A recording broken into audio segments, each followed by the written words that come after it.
Olá, minhas queridas e meus queridos, tudo bem com vocês?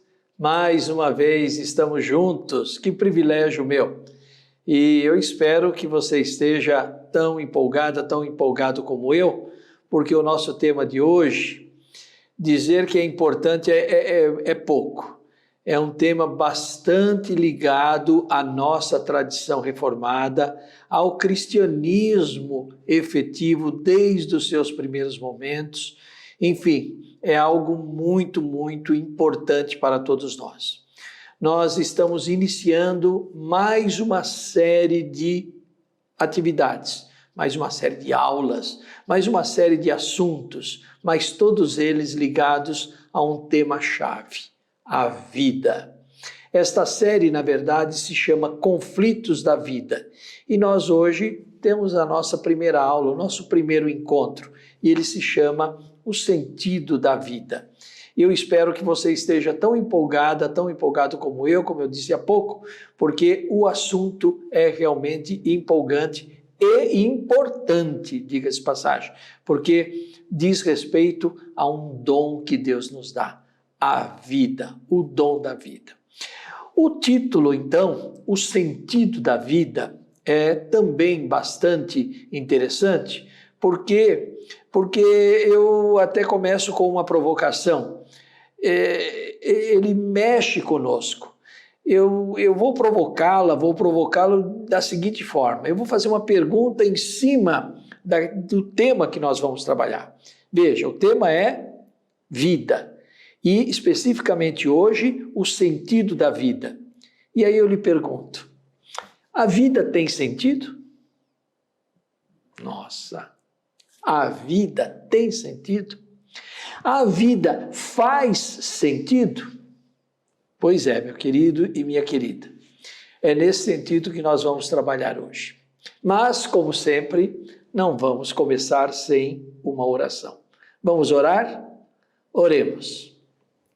Senhor nosso Deus, nosso Pai querido, que alegria podermos estar novamente com as nossas irmãs e os nossos irmãos juntos, estudando a Tua Santa Palavra, trazendo para cada um de nós, para os nossos corações, verdades que são únicas, verdades maravilhosas para o nosso dia a dia, para a nossa vida toda. Particularmente hoje, falaremos sobre este dom precioso, dom da vida, o sentido da vida. Fica conosco, Senhor, orienta-nos que possamos falar o que Tu queres por meio de nós e que o Teu Santo Espírito esteja conosco, abrindo os nossos corações e mentes para compartilharmos as verdades e recebê-las segundo a Tua vontade. Fica conosco, Senhor, é o que te pedimos e te agradecemos no nome santo de Jesus. Amém.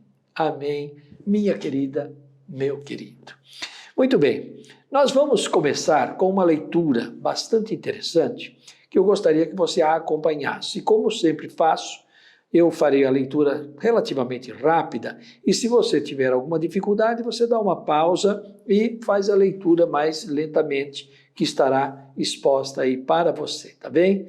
Então vejamos, nós vamos falar do Salmo 39 e ele diz o seguinte: a vaidade da vida. Ao mestre de canto, Jedutum, Salmo de Davi.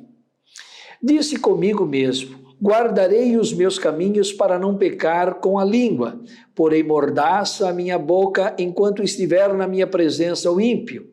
Emudeci em silêncio, calei acerca do bem e a minha dor se agravou. Esbraseou-se-me no peito o coração, enquanto eu meditava. Ateou-se o fogo, então disse eu com a própria língua, dá-me a conhecer, Senhor, o meu fim e qual a soma dos meus dias, para que eu reconheça a minha fragilidade. Deste aos meus dias o comprimento de alguns palmos, à tua presença o prazo da minha vida é nada. Na verdade, todo homem, por mais firme que esteja, é pura vaidade. Com efeito, passa o homem como uma sombra, em vão se inquieta, amontoa tesouros e não sabe quem os levará. E eu, Senhor, que espero? Tu és a minha esperança. Livra-me de todas as minhas iniquidades, não me faças o opróbrio de insensato ou do insensato. Emudeço, não abro os lábios, porque tu fizeste isso. Tira de sobre mim o teu flagelo, pelo golpe de tua mão estou consumido. Quando castigas o homem com repreensões, causa da iniquidade, destróis nele como traça o que tem de precioso. Com efeito, todo homem é pura vaidade. Ouve, Senhor, a minha oração, escuta-me quando grito por socorro.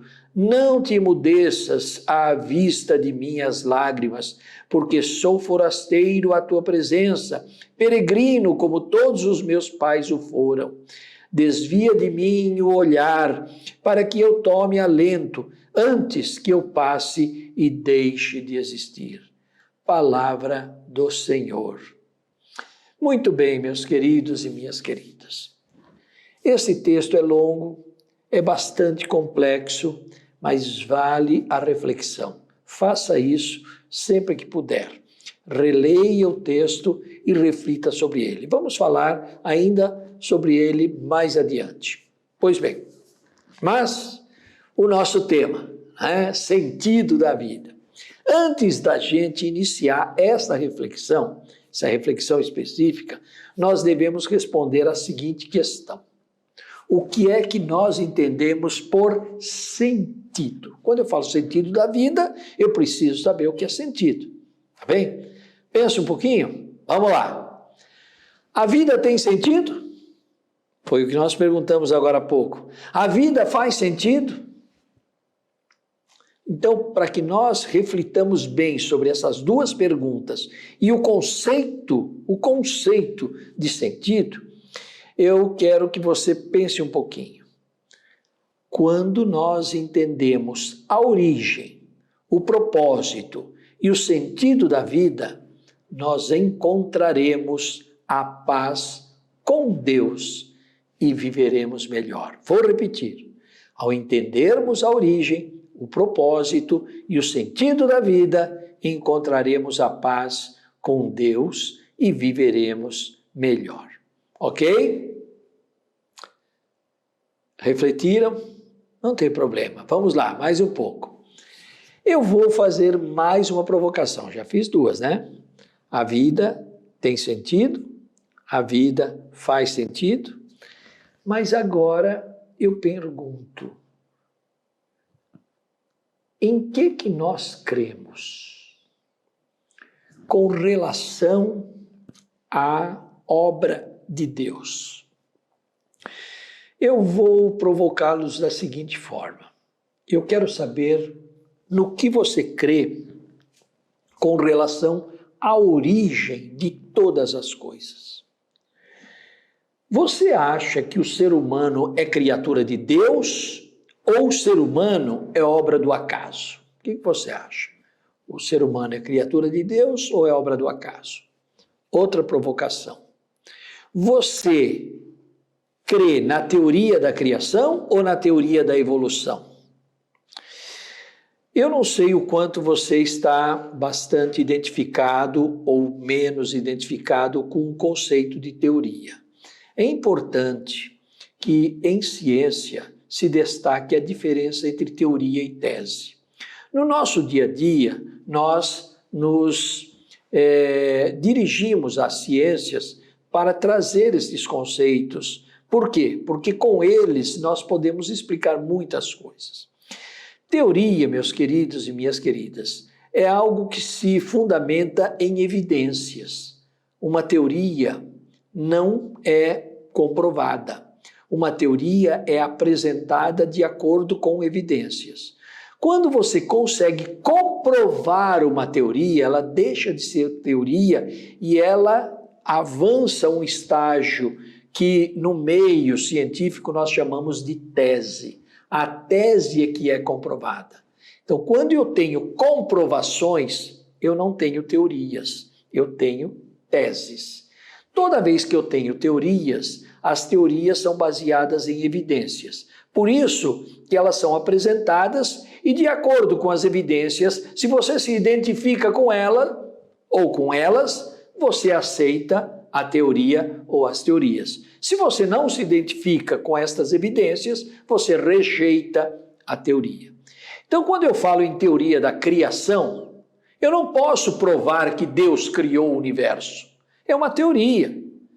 Mas eu creio nessa teoria porque as evidências que eu tenho me convencem. E por isso eu creio na teoria da criação. Agora, se você não crê nessa teoria e pede para eu provar, eu digo, sinto muito, não tenho como provar, por isso não é uma tese. Ah, mas eu creio na teoria da evolução. Tudo bem, não vamos brigar, mas a teoria da evolução é uma teoria também, baseada em evidências. Se essas evidências te satisfazem, é por isso que possivelmente você aceita a teoria da evolução. Porém, se você não se satisfizer com essas evidências, certamente você rejeitará estas evidências e, portanto, não concorda com esta teoria, tá certo? Então, eu, Ítalo, presbítero Ítalo, eu creio na teoria da criação e não creio na teoria da evolução. Está claro, é uma declaração pública, tá bem? Então, você crê nisso? Nós não vamos brigar por isso, mas é importante que você responda. Eu quero te perguntar ainda mais. Nossa, Ítalo, mas quanta pergunta? Pois é, são provocações para você refletir no tema. Nós estamos falando sobre vida, não é? Por isso que eu fui buscar lá na origem. Nós cremos que Deus é o Criador do universo? Você crê que Deus é o Criador do universo? Nós cremos que Deus é o Senhor do universo? O que significa Senhor? Senhor é aquele que veio antes. Senhor é aquele que domina. Senhor é aquele que está sobre todo o conjunto sobre o qual ele exerce poder. Você crê que o Senhor, que Deus é realmente o que nós cremos? É esse Deus que nós cremos? Muito bem, minha querida, meu querido. Eu vou colocar aqui para você um versículo muito interessante, que está lá na carta aos Hebreus, no capítulo 11, é o 3º versículo. Veja bem, pela fé entendemos que foi o universo formado pela palavra de Deus, de maneira que o visível veio a existir das coisas que não aparecem. Tá certo? Então, está aí. O Ítalo crê na teoria da criação, crê que Deus criou todas as coisas pela fé. Pela fé. Assim como está escrito no 3º versículo do capítulo 11 da carta aos Hebreus. Você crê nisso? É uma pergunta que você vai responder para você na presença de Deus, sem nenhum constrangimento. Muito bem. Então, eu trago a vocês uma passagem bem do comecinho da Bíblia, lá no livro de Gênesis. No princípio criou Deus os céus e a terra. Isto é uma verdade para você, é uma verdade para mim, é uma verdade para nós? Nós cremos na criação?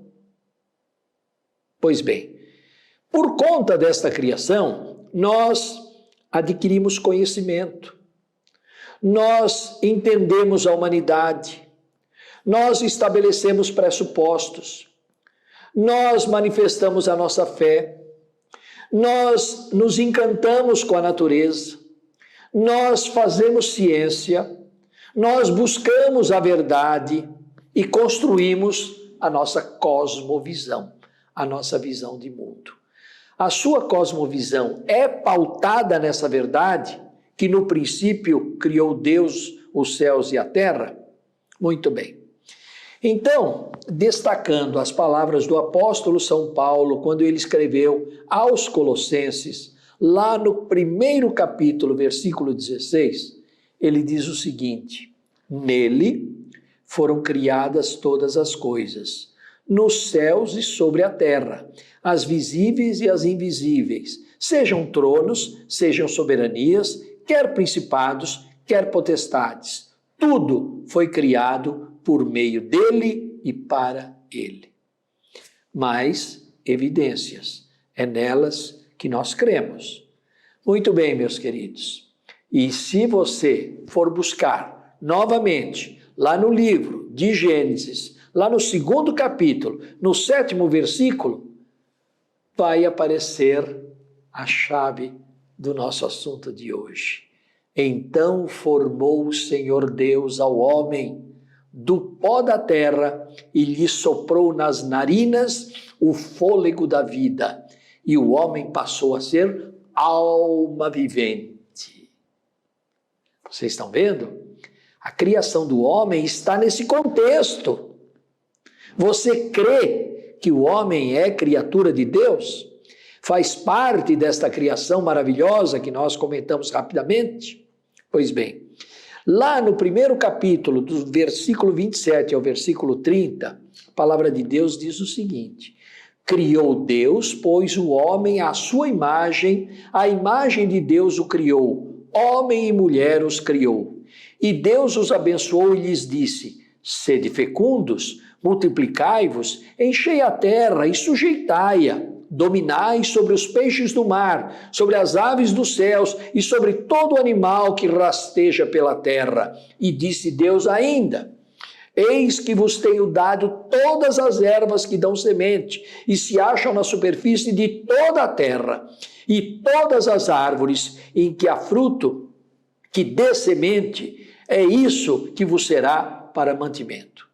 E a todos os animais da terra, e a todas as aves dos céus, e a todos os répteis da terra, em que há fôlego de vida, toda a erva verde lhes será para mantimento. E assim se fez. Gente, você crê no poder de Deus? Você crê que Deus é onipotente? Pois bem, se nós cremos que Deus é onipotente, eu vou trazer mais uma indagação, mais uma. Se nós cremos que Deus é o Criador de todas as coisas, é o Criador do universo, e em tudo o que criou, ele teve um propósito, sendo ele onipotente, eu lhe pergunto, por que ele criou o ser humano? Ele precisava ter criado o ser humano? Com todo esse poder que ele tem? Qual foi o seu propósito com a criação do homem, do ser humano?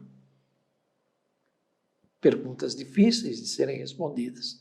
Mas na própria palavra de Deus nós podemos extrair. Você sabe que um dos princípios do estudo da Bíblia, sob o ponto de vista da teologia reformada, é que a Bíblia se explica pela própria Bíblia.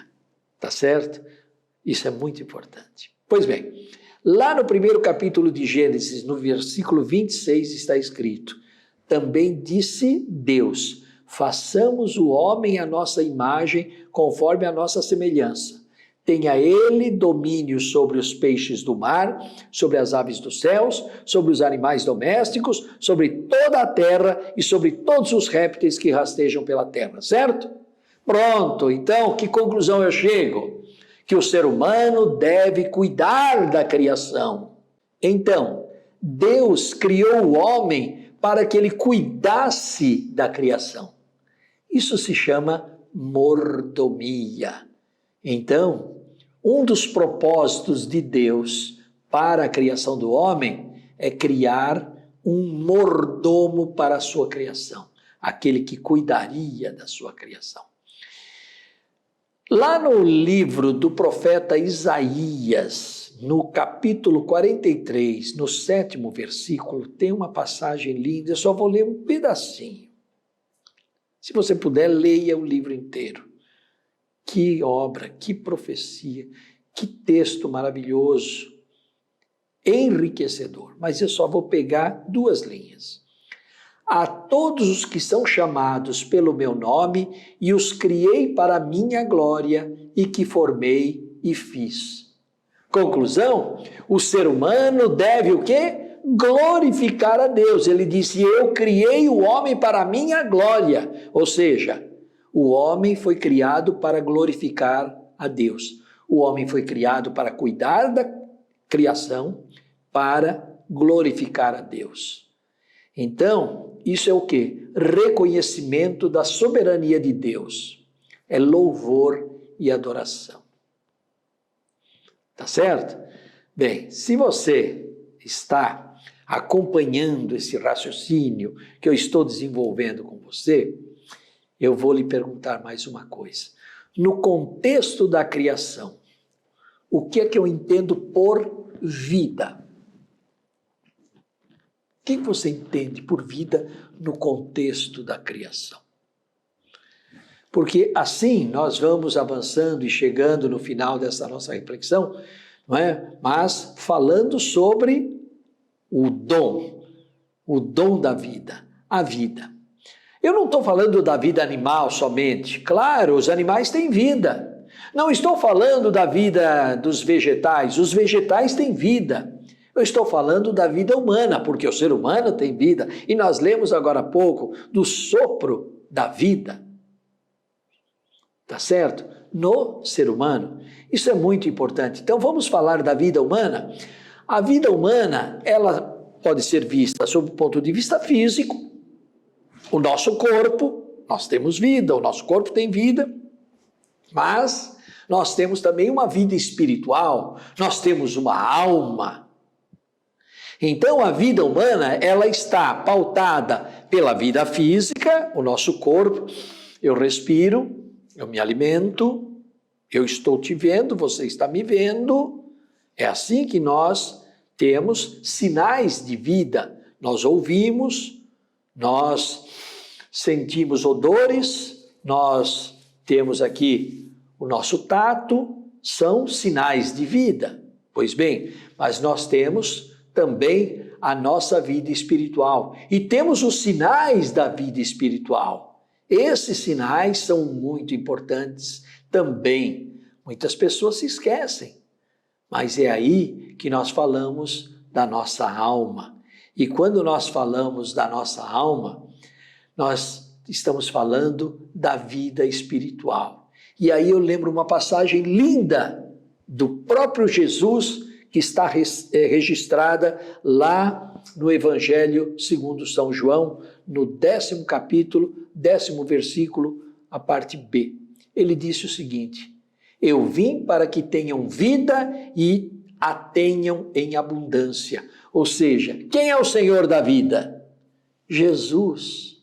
Jesus é o Senhor da vida. Então, eu vim para que tenham vida e a tenham em abundância. Ele é o Senhor, Ele que tem o poder da vida. Vejam o significado de Senhor, aquele que vem antes. Tá claro?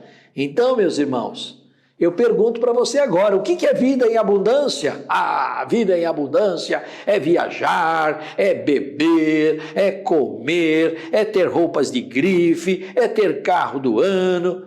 Tudo bem, pode ser que isso também seja vida em abundância, mas só isso, gente, é muito pouco. É muito pouco. Vida em abundância é muito mais que isso.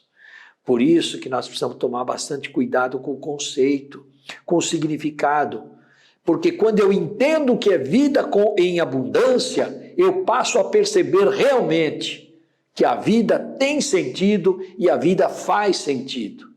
Se eu não entender o que significa vida em abundância, eu não saberei responder se a vida tem sentido ou se ela faz sentido.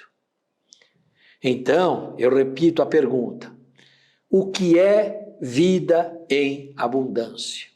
Quando a gente fala em o que é vida em abundância, nós podemos buscar referências literárias.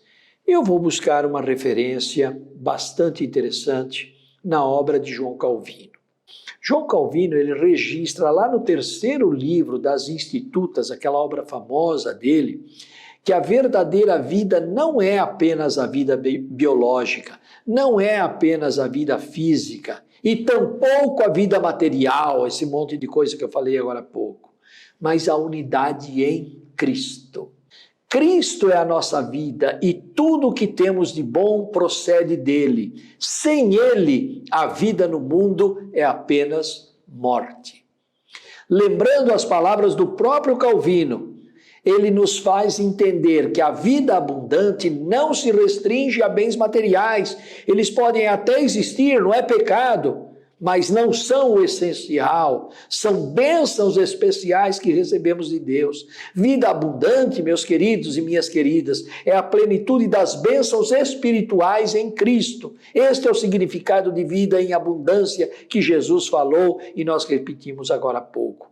Nossa vida não se encerra na morte física, terrena, ela é eterna. E é nisto que nós devemos meditar, minhas queridas e meus queridos. O próprio Jesus disse em outro momento: o que aproveita ao homem ganhar o mundo inteiro e perder a sua alma? O que daria um homem em troca de sua alma?